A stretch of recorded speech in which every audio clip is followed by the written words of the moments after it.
আসসালামু আলাইকুম। প্রথমে দেখতে পাচ্ছেন আমার খাঁচাতে একটা ভাঙা ডিম।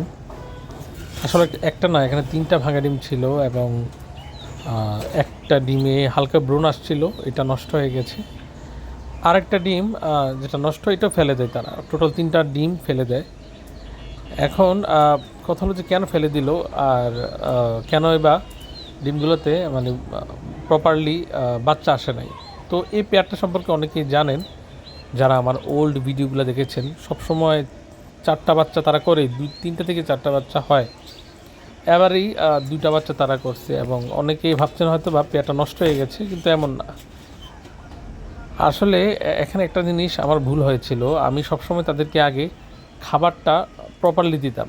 তো আমার কিছু সমস্যার কারণে আমি বা একটু ঢিলামি দেওয়ার কারণে আমি কিছু ফুড, তার এক ফুড তো আমি দেই নাই।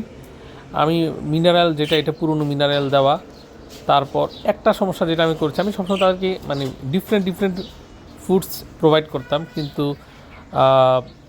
এই ইদানিং আমার এই ভুলটাও আমার হয়েছে। তো এটার প্রভাব যে এরকম খুব ভয়ঙ্করভাবে পড়বে আমি আসলে মানে বুঝিই নাই, বা আমার অবহেলার কারণে আজকে আমার 3টা ডিমই তারা নষ্ট করলো। তো এটা সম্পূর্ণ আমার কাছেই আমার ভুলের কারণে এটা হয়েছে।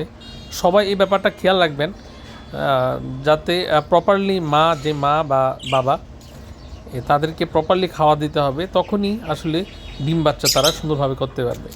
তো এটা আমি আমার অনেক ভিডিওতে বলেছি, কিন্তু আমার নিজেরই ভুলের কারণে আজকে দেখলাম আমার এই পপুলার এই পেয়ারটা এইবার মাত্র 2টা বাচ্চা করতে পেরেছে।